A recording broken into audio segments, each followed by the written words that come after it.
You know what's frustrating? When you sit down at your desk with the best intentions to work, to study, to create something meaningful, and within minutes you're scrolling through your phone. Or maybe you're lying in bed telling yourself you'll fall asleep, but your mind races for hours. You promise yourself that tomorrow will be different. Tomorrow you'll have the discipline. Tomorrow you'll be stronger. But tomorrow comes and the same thing happens again. Here's the truth that nobody wants to hear. Discipline isn't failing you. You're just trying to force it in environments that are working against you.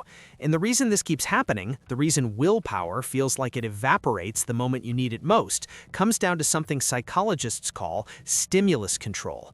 Let me explain what I mean. Your environment is constantly communicating with your brain, sending signals about what you should do next. Every object, every space, every context you're in is associated with certain behaviors. Your brain has learned these associations over time, often without you even realizing it. And once these connections are formed, they become incredibly powerful. They become automatic. Think about your bed for a second. What does your brain associate with your bed? If you're like most people, your bed is where you sleep, sure, but it's also where you watch Netflix, where you scroll social media, where you eat snacks, where you have long phone conversations, where you do work when you don't feel like sitting at your desk. Your bed has become associated with a dozen different behaviors. So when you get into bed and try to fall asleep, your brain doesn't know what you want it to do. The signal is confused. The stimulus your bed sends to your brain isn't time to sleep, it's time to do one of 15 different things. This is why forcing discipline fails, because you're not just fighting your lack of willpower, you're fighting against associations that have been built up over months or years. You're fighting against your environment itself. Let me give you another example. Your desk. Right now, think about what happens when you sit at your desk. Do you immediately start working? Or do you check your phone first, maybe open a few browser tabs that have nothing to do with work? Perhaps you sit there feeling the weight of what you need to do, but you can't quite start. That's because your desk isn't associated with focused work. It's associated with distraction, with procrastination, with that feeling of dread before you begin. Every time you sit at your desk and don't work, every time you sit there and scroll instead, you're strengthening that association. You're teaching your brain that this is what we do here. This is stimulus control. It's the idea that the environments and contexts we place ourselves in have enormous power over our behavior, much more power than we give them credit for. We think behavior is about what's happening inside us, about how much discipline we have, about how motivated we feel. But behavior is actually about the interaction between us and our environment. And when your environment is sending the wrong signals, no amount of willpower is going to consistently overcome that. The fascinating thing is that psychologists discovered this principle decades ago. They found that people are incredibly sensitive to environmental cues. They found that if you want to establish a behavior, one of the most powerful things you can do is link that behavior to a specific, consistent stimulus. And if you want to eliminate a behavior, you remove or change the stimulus that triggers it. There's a classic example from behavioral psychology. Researchers working with people who had insomnia discovered something remarkable. These were people who would lie in bed for hours, unable to fall asleep night after night. The advice psychologists gave them wasn't about relaxation techniques or counting sheep, it was about stimulus control. They told these people, only use your bed for sleep. If you're in bed and you're not asleep within 10 or 15 minutes, get up, go to another room, come back only when you're actually sleepy. Never read in bed, never watch TV in bed, never work in bed. Make your bed associated with one thing and one thing only, sleep. And it worked, dramatically. People who had struggled with insomnia for years suddenly found themselves falling asleep quickly night after night. Their brains relearned the association. Bed equals sleep. The stimulus was clear and the behavior followed. But here's where most people go wrong when they try to apply this in their own lives. They understand the concept intellectually, but they don't commit to it fully. They kind of try to create stimulus control, but they're inconsistent. They work at their desk sometimes, but other times they bring their laptop to the couch. They try to make their bedroom a place for sleep, but they still check their phone in bed every morning. They want the benefits of stimulus control without actually implementing it. And this half-hearted approach doesn't work because associations are built through repetition and consistency. Every single time you engage in a behavior in a particular context, you're either strengthening the association you want or weakening it. There's no neutral. You're always training your brain one way or another. Let me tell you about another domain where this shows up powerfully: eating. Have you ever noticed how you can eat dinner, feel completely full, and then somehow still have room for dessert? Or how you can be sitting on the couch watching TV and suddenly feel hungry even though you ate an hour ago? That's stimulus control at work. You've associated the couch with snacking. You've associated the end of a meal with dessert. Your environment is triggering the desire to eat, regardless of whether you're actually hungry. People who struggle with their eating habits often try to solve this through discipline. They tell themselves they'll just have more willpower around food, but they leave the cookies on the counter. They keep ice cream in the freezer. They eat meals in front of the TV. They're trying to fight their environment with willpower, and the environment wins almost every time because the environment is always there, always sending signals, while willpower is a limited resource that depletes throughout the day.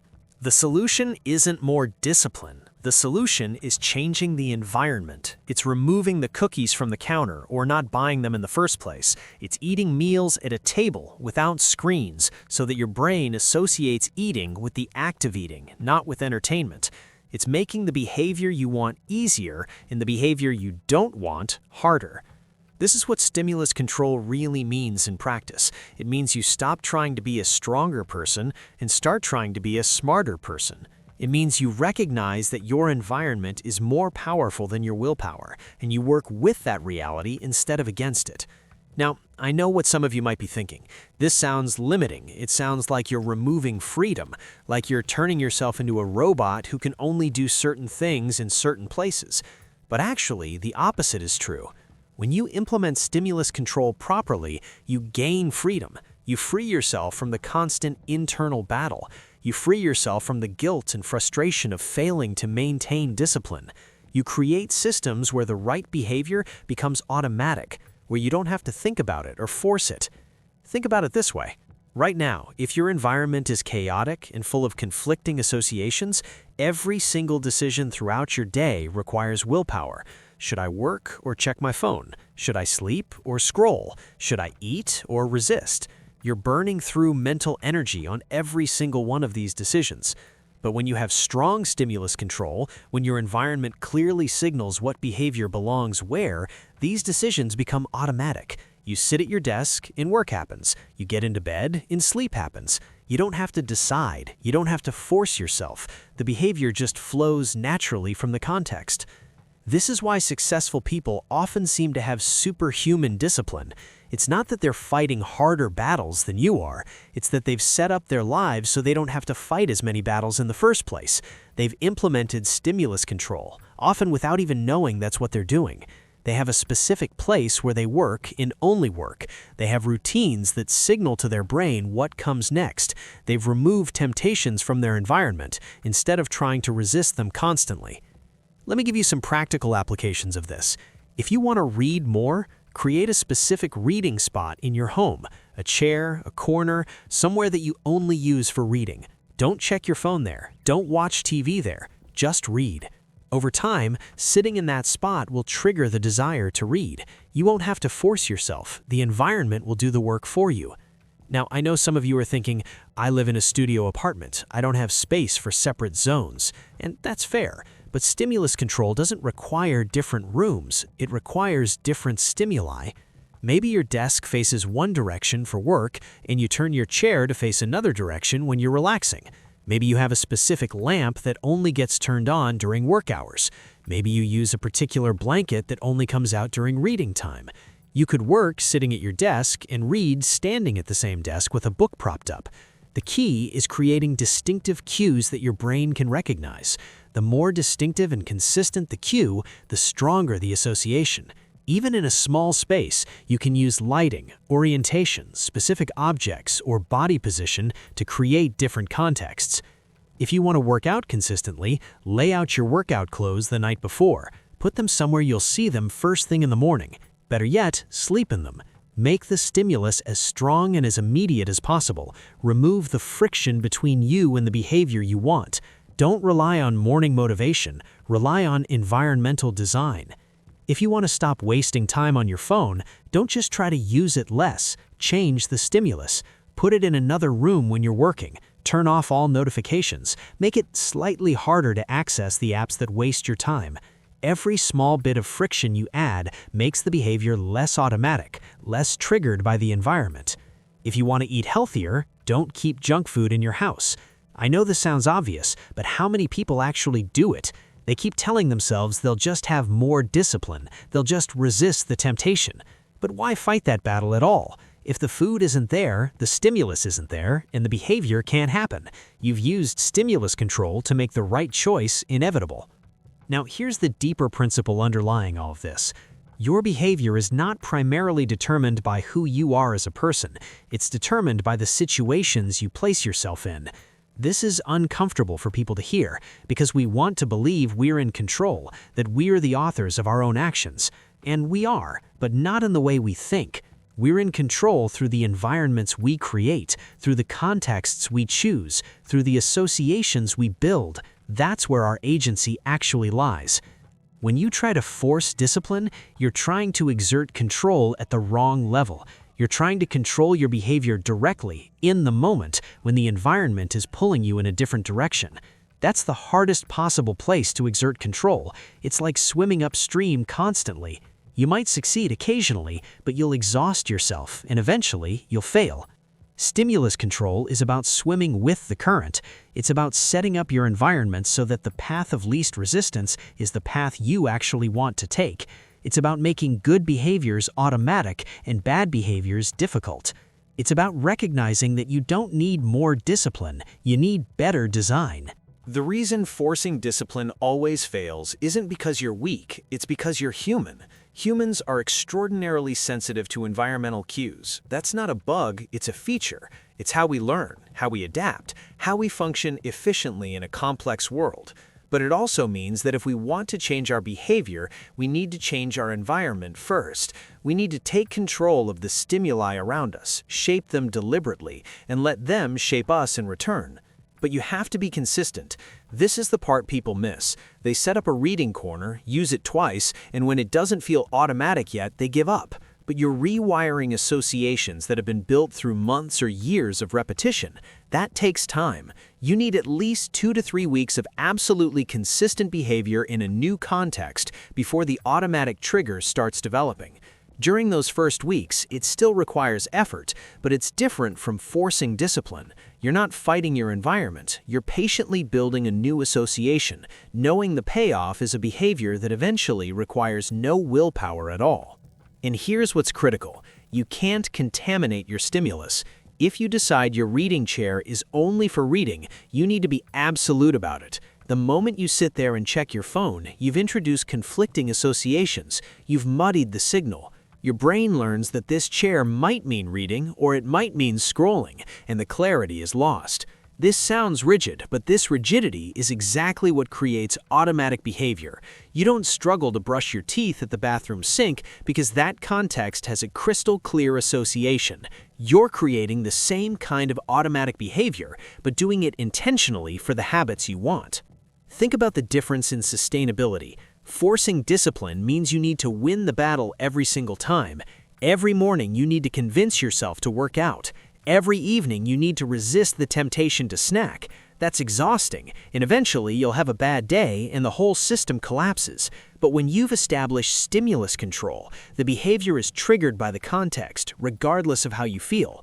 You walk into your workspace and your brain shifts into focus mode. The context is doing the heavy lifting, not your willpower. This is sustainable because it doesn't depend on you being strong every single day.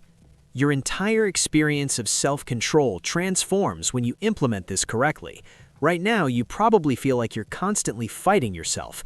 You want to do one thing but end up doing another. You set intentions in the morning that are forgotten by the afternoon. But that's because your environment is sending mixed signals. When you establish strong stimulus control, that internal conflict disappears. You stop fighting yourself because your environment is aligned with your intentions. The cues around you trigger the behaviors you want, and those behaviors happen smoothly, almost effortlessly. Every object in your environment is either helping you or hurting you. That pile of books you keep meaning to read, if it's been sitting there for months, it's not triggering reading, it's triggering guilt. That gym equipment gathering dust, it's triggering shame. The snacks visible on your counter, they're triggering eating, regardless of hunger. If you want to change your behavior, Audit your environment ruthlessly. What is each object cueing you to do? If it's not cueing the behavior you want, it needs to be moved, removed, or changed. The beautiful thing about stimulus control is that it works with your brain's natural tendencies instead of against them. Your brain wants to create automatic behaviors. It's designed to pair contexts with actions. You're not fighting human nature. You're harnessing it. You're taking the same mechanism that makes you automatically check your phone and redirecting it to make you automatically start working when you sit at your desk. So stop trying to be more disciplined. Stop beating yourself up for lacking willpower. Instead, look at your environment. Look at the associations you've built. Ask yourself, what is this space telling my brain to do? And if the answer isn't what you want, change the space. Be ruthless about it. Be consistent, and watch how your behavior transforms, not through force, but through design. That's the power of stimulus control. That's why forcing discipline always fails, and why working with your environment always succeeds.